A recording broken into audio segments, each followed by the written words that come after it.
Dear student, जैसा कि मैंने कहा था कि आइए टीनेजर्स प्रेयर का पहला स्टांजा देखते हैं कि टीनेजर्स प्रेयर क्या है। मैंने इब्तिदा में ही आपसे कहा कि टीनेजर्स प्रेयर क्या है। ये एक टीन एज ग्रुप के एक बच्चे की दुआ खुदा से है कि वो क्या दुआएं करता है और क्या मांगता है खुदा से। तो देखिए कि यहां पे क्या लिखा हुआ है। पहले स्टांजा में शायर जे.एस. मोर्स क्या लिखते हैं, each day brings new beginnings, decisions I must make, I am the only one to choose the road that I will take. अच्छा देखिए, each day brings new beginnings. Every one of us know very well. इस बात को हम में से हर कोई बहुत अच्छी तरीके से जानता है कि जब नई सुबह नमूदार होती है, जब नया दिन निकलता है, जब गुजर जाता है, तो तब हमको मालूम पड़ता है कि हमने आज क्या सीखा। शायर कह रहा है, बच्चे की जुबानी कह रहा है कि each day brings new beginnings. हर दिन नई शुरुआत होती है और नया कुछ सीखने को मिलता है, नया देखने को मिलता है। तो इस लिहाज से शायर कहता है कि each day brings new beginnings. आगे कहता है decisions I must make. Decisions I must make means कि मेरी जिंदगी के अहम फैसले, मेरी जिंदगी के जितने भी मेरे मुझसे जुड़ी हुई चीजें हैं, उन तमाम तर चीजों का डिसीजन, उन तमाम तर चीजों का फैसला किसको करना है? आई मस्ट मेक। अब देखिए, वो वहां पे ये भी कह सकता था कि आई शुड मेक, लेकिन आई शुड नहीं कहा, उसने कहा कि आई must make. Why I must make? क्योंकि मैं ही वो हूं जिसको ये फैसला करना है कि क्या मेरे लिए सही है और क्या मेरे लिए गलत है। तो आगे देखिए कहता है कि I am the only one to choose, I am the only person that have to take the decision. मैं ही वो आदमी हूं जिसको अपने जिंदगी के फैसले करना है। जैसे मिसाल के तौर पे अगर आप 10th पास कर लेते तो उसके बाद में आपके पास में ये विकल्प रहता है, आपके पास में ये ऑप्शन रहता है कि whether I should go for arts, science और कॉमर्स। ये 3 फैकल्टीज होती है। तो आप वहां पे फैसला करते हैं। जब कोई चीज आप खरीदने जाते हैं तो आप वहां पे देखते हैं कि मुझको ये लेना चाहिए, ये लेना चाहिए, ये नहीं लेना चाहिए। So he said that I am the only one to choose, that I am the only person, कि मैं ही वो आदमी हूं जिसको क्या करना है, चूज करना है। आगे कहता है the road that I will take, the road that I will take. Here the road doesn't mean the road on which you walk. रास्ता, यहां पे रास्ता मुराद बिल्कुल भी नहीं है। शायर जे.एस. मोर कहते हैं कि the road that I will take, मैं वो जिंदगी का रास्ता मैं चूज करूंगा, उसका फैसला मैं करूंगा कि मुझको किस जगह पर जाना है, किस चीज को करना है। तो उन्होंने यहां पे कहा कि the road that I will take. So यहां रोड जो है, road is refer for life. आइए इसमें एक बात और भी हम लोग समझते चलें कि फिगर्स ऑफ स्पीचेस क्या इस्तेमाल की गई है। जैसा कि मैंने आपको अभी बताया कि एलिट्रेशन है, मेटाफर है, इन्वर्जन है, एपोस्ट्रोफी है। सो देखिए यहां पे साउंड लेटर बी जो है ये कॉन्सोनेंट साउंड लेटर है और ये बिगिनिंग में इस्तेमाल किया गया है इस लाइन के अंदर। इसलिए इस एतबार से ये जो कहलाएगी वो रहेगी हमारी alliteration. This figures of speech is called as alliteration. Why? क्यों? क्योंकि यहां पे साउंड लेटर बी भी रिपीट किया गया है। उसके बाद मैंने कहा था कि जब सेट ऑफ रूल को फॉलो ना किया जाए, जब सेट ऑफ रूल को फॉलो ना किया जाए, जैसे डिसीजन आई मस्ट मेक, अगर आप इस सेंटेंस को थोड़ा इधर उधर करेंगे तो आपका सेंटेंस स्ट्रक्चर बराबर हो जाएगा। वो किस तरीके से होगा कि आई must make decision, but here the pattern is not followed. Pattern को फॉलो नहीं किया गया। इंफेसिस और जोर देने के लिए उन्होंने पहले लिखा decisions I must make. Therefore this is example of inversion. This is called inversion. Then further he says that I am the only one to choose. Here we do not have any poetic device, but in this line, the road that I will take, the road that I will take. This is a fine example of metaphor. How metaphor? Because metaphor किस तरीके से है? तो आप देखिए कि life is directly compared with the life, इसलिए ये डायरेक्ट कंपैरिजन है। इसलिए हमारी एग्जाम्पल जो होगी वो मेटाफर की होगी और पहली और दूसरी लाइन जो है वो पहली एलिट्रेशन और दूसरी इन्वर्जन। आइए बढ़ते हैं हम लोग इसके दूसरे second stanza of the poem. Poem का इस नज्म का दूसरा stanza, I can choose to take the road of life that leads to the great success और travel down the darken road that leads to great distress. देखिए यहां पे शायर क्या कह रहा है कि I can choose to take the road of life. जिंदगी का अहम फैसला, जिंदगी के अंदर किस मोड़ पे जाना है, क्या करना है, ये तमाम तर फैसले कौन करेगा? I can choose to take the road of life. Road of life means the decision of the life के on which I will work और on which I will go. आगे कहता है कि that leads to great success. ये बात बिल्कुल वाज़ेह है कि अगर आप जिंदगी में सही फैसला लेंगे तो आप कामयाबी और कामरानी की तरफ जाएंगे, लेकिन अगर आपकी जिंदगी में फैसला गलत हो गया तो आप नुकसान उठाएंगे, आप उसके अंदर सफरिंग्स में आएंगे, आप डिस्ट्रेस में आएंगे।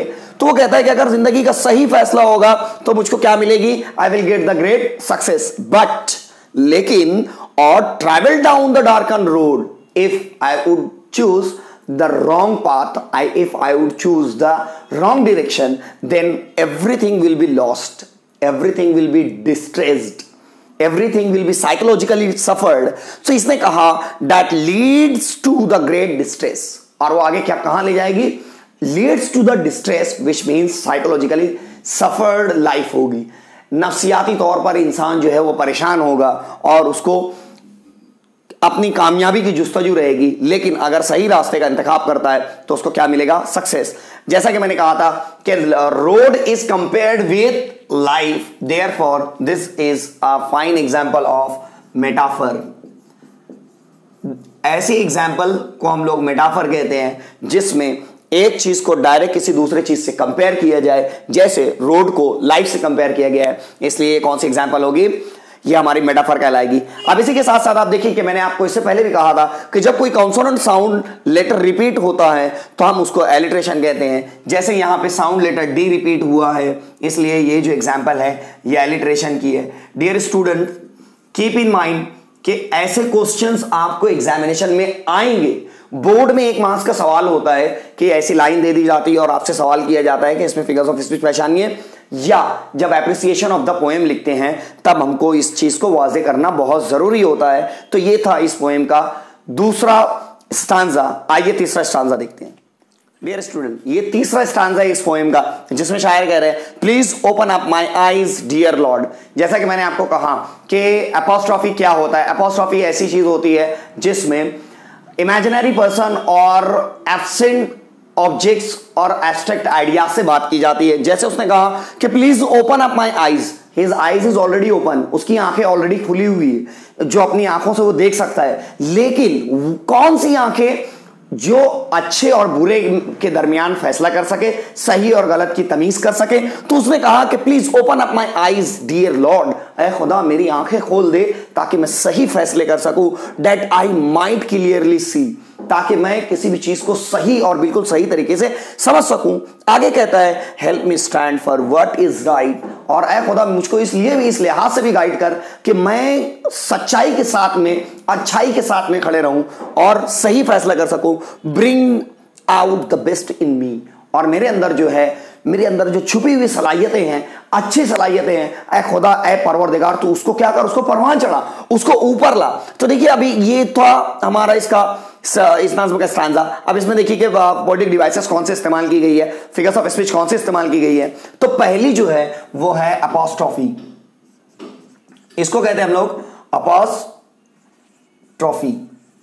अब ये अपोस्ट्रोफी क्या है, इस अपोस्ट्रोफी के अंदर आपने देखा कि यहां पे वो मुखातिब है गॉड से, तो इस तरीके की फिगर्स ऑफ स्पीच को हम लोग कहते हैं अपोस्ट्रोफी। साथ ही साथ देखिए मैंने इससे पहले भी कहा था कि जब साउंड लेटर रिपीट होता है उसे हम लोग एलिट्रेशन कहते हैं। So in this stanza this is the final figures of speech, that is alliteration. I hope कि ये 2 स्टांजा, ये तीसरा स्टांजा आपके समझ में आया होगा। आइए बढ़ते हैं चौथे स्टांजा को। समझने से पहले एक बात बहुत जरूरी है जो आपको इस स्टांजा को समझने में बहुत अहमियत की हामिल होगी। जैसे मिसाल के तौर पे कभी कभार हमारा दिल कहता है कि हम इस चीज़ को कर लें, लेकिन अंदर से आवाज़ आती है कि शायद हमको ये चीज़ नहीं करना चाहिए। किसी बेजुबान जानवर को परेशान करना और ये सब सारी चीज़ें, ये टेम्पटेशंस होते हैं, ये रॉन्ग डूइंग्स होती है, ये रॉन्ग चीज़ों को करने के ख्यालात होते हैं। लेकिन कभी कभार हम लोग अपने आप को वापस करते हैं कि that I should not do this, कि मुझको ये काम नहीं करना चाहिए। तो अब देखिए कि इस स्टांजा के अंदर जो इंफेसिस दिया गया है, जो मेन फोकस दिया गया है, वो प्रे कर रहा है, दुआ कर रहा है अल्लाह ताला से, वो खुदा से दुआ कर रहा है कि help lord to just say no, ऐ खुदा तुम मुझको क्या कर, मेरी मदद कर। कब मदद कर, जब मेरे साथ में कोई टेम्पटेशन हो, जब मुझको ऐसे ख्यालात आए, जब मैं किसी चीज को लेकर परेशान हो जाऊं या मैं कोई गलत काम करने जाऊं, तब उस वक्त तो ऐ खुदा तू मेरी मदद करता कि मैं क्या कहूं, नो। तो he said when temptation comes my way, जब मेरे रास्ते में जब जब मैं कहीं किसी चीज का फैसला करने जा रहा हूं और जब मैं कोई गलत फैसला करने जा रहा हूं या कोई गलत काम करने जा रहा हूं, तो उस वक्त तुम क्या कर, मुझको कहे और मुझको गाइड कर, मुझको सिखा कि मैं उस चीज से बाज आ जाऊं, मैं उससे अपने आप को दूर रखूं। That I might keep my body clean, that I keep my body clean. Every one of us we take bath, but it doesn't mean that washing your hands and taking bath, it doesn't mean, ऐसा नहीं होता।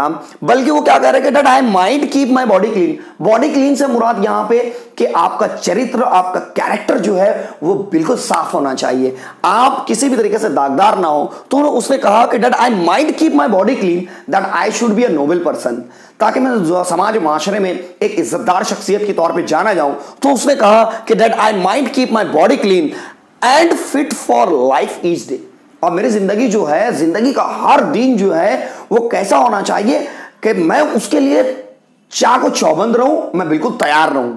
तो वो कहता है कि and fit for life each day, जिंदगी के हर दिन को मैं अच्छी तरीके से गुजारूं, अच्छी तरीके से तय करूं। तो देखिए यहां पे दोबारा से अगर हम लोग देखेंगे तो गॉड से, खुदा से मुखातिब है, इसलिए ये एग्जाम्पल होगी हमारी अपॉस्ट्रॉफी की। This is a fine example of apostrophe. उसके बाद में देखिएगा आप कि इसी के साथ साथ उसने कहा कि and fit for life each day. Once again here the sound letter F F it is repeated. जब एफ एफ रिपीट हुआ है इस वजह से हम लोग इसको कहेंगे एलिट्रेशन। सो आई होप कि आपको ये स्टांजा भी समझ में आया होगा। आई होप कि आई made justice with this stanza. आइए आगे बढ़ते हैं इसके एक और स्टांजा की तरफ, जो अंतिम स्टांजा है, जो आखिरी स्टांजा है। इंशाअल्लाह अज़ीज़ मैं कोशिश ये भी करूंगा कि आपको, डियर स्टूडेंट्स, इस नज्म का आखिरी लास्ट स्टांजा, इसको भी समझना जरूरी है। When my teen age years are over, I know that I will see that life is lived its very best with you walking next to me. अब यहां पे भी इस नज्म में, अगर इस नज्म के आखिरी बंद में देखेंगे, आखिरी हिस्से में देखेंगे, तो शायर यहां से शायर कह रहा है या वो बच्चा कह रहा है खुदा से कि I know that what my life will be. तो उसने कहा कि when my teen age years are over, जब मेरे टीन एज ओवर हो जाएंगे, मतलब मैं जब 13 साल से 19 साल की उम्र पार कर लूंगा, तब मैं जानूंगा, क्या जानूंगा, I know that I will see, और मैं इस बात को कमहक्का जानता हूं, मैं समझता हूं कि आई विल सी, मैं देखूंगा, क्या देखूंगा, that life is lived its very best, कि मैंने अब तक की जो जिंदगी गुजारी है वो जिंदगी बेहतरीन गुजारी है, अच्छे कामों में गुजारी है और सही तरीके से गुजारी है। वाई, क्यों? Because with you walking next to me, क्योंकि ऐ खुदा, you walking next to me which means your guidance with, your guidance was with me, तुम्हारे जो गाइडेंस थे ऐ खुदा, जो तेरे गाइडेंस, तेरी रहनुमाई, तेरा साथ मेरे साथ था, इसलिए मैं क्या कर रहा था, मैं सही रास्ते पर चल रहा था। ये थी 1.1 टीनेजर्स प्रेयर, जिसको जे.एस. मोस ने लिखा है। आई होप कि आप लोगों को ये पोएम समझ में आई होगी। Thank you dear student. तहरीरी सरगर्मियां भी बहुत ज़रूरी हैं, जिसको आप अपने बयास के अंदर, अपनी नोटबुक के अंदर इसको कलमबंद कर लें, नोट कर लें। जैसा कि आप देखिए कि वर्ड्स और मीनिंग्स दिए हुए हैं, जिसमें अब पहला जो है वो है डार्कन। डार्कन का मानी होता है अंधेरा और गुमनामी, और उसी के साथ साथ जो दूसरा वर्ड दिया हुआ है वो डिस्ट्रेस दिया हुआ है। डिस्ट्रेस का मतलब होता है तकलीफ और तंगदस्ती, और उसी के साथ साथ जो तीसरा दिया हुआ है वो टेम्पटेशन है। टेम्पटेशन का मतलब होता है किसी गलत ख्याल का आना या नफ्स का किसी गलत काम को करवाना। आइए इसके बाद की जो एक्टिविटीज है हम लोग वो देखते हैं। इसके बाद में हम लोग इंशाल्लाह क्वेश्चन एंड आंसर को देखेंगे। सो इसमें जो लिखा हुआ है, choose the correct alternatives and complete the given sentences. तो इसमें जो नंबर 1 दिया हुआ है, according to the poet dash dash are brought by each new day. So the right answer is new beginnings, and the next one is we must decide to take the road which leads to। हम लोगों ने poem के अंदर पढ़ा तो second option जो दिया हुआ है वो है great success, and third option जो दिया हुआ है, the poet prays to lord to help him stand for what is. So the answer is right. After that D जो दिया हुआ है, the poet wants to see that his teen age years are over have been dash dash years of his life. So the answer is best. After that, the rhyme scheme of the poem it is as, rhyme scheme पूछी गई है। तो rhyme scheme जो है मैं आपको इंशाल्लाह इसके आने वाले लेक्चर में बताऊंगा कि राइम स्कीम कैसे आइडेंटिफाई की जाती है। सो यहाँ पे इसका जो आंसर है वो आंसर नंबर सी है। जो आंसर नंबर सी आपको यहाँ पे डेस्क बोर्ड पे दिखाई दे रहा है वो है ABCD। उसके बाद में आइए कंप्लीट करते हैं activity. Match the lines in column A with figures of speech in column B। Decision I must make, please open up my eyes dear lord, travel down the darken roads, I can choose to take the road of life. So first one is number 1 जो दिया हुआ है, decisions I must make. So ये जो figures of speech है वो B है, inversion की है, जैसा कि मैंने एक्सप्लेनेशन में आपको बताया था। उसके बाद में please open up my eyes, इसकी जो सही फिगर्स ऑफ स्पीच है वो A दी हुई है। इसके बाद में आइए देखते हैं number 3, travel down the darken road. So यहां पे sound letter DD is repeated, therefore this is a fine example of alliteration. और नंबर 4 जो दिया हुआ है वो है I can choose to take the road of life, this is absolutely metaphor. So I hope that I made justice with this. आने वाले lecture के अंदर आप देखेंगे कि एप्रिसिएशन किस तरीके से लिखा जाता है और इसके सवाल जवाब किस तरीके से मुकम्मल करने हैं।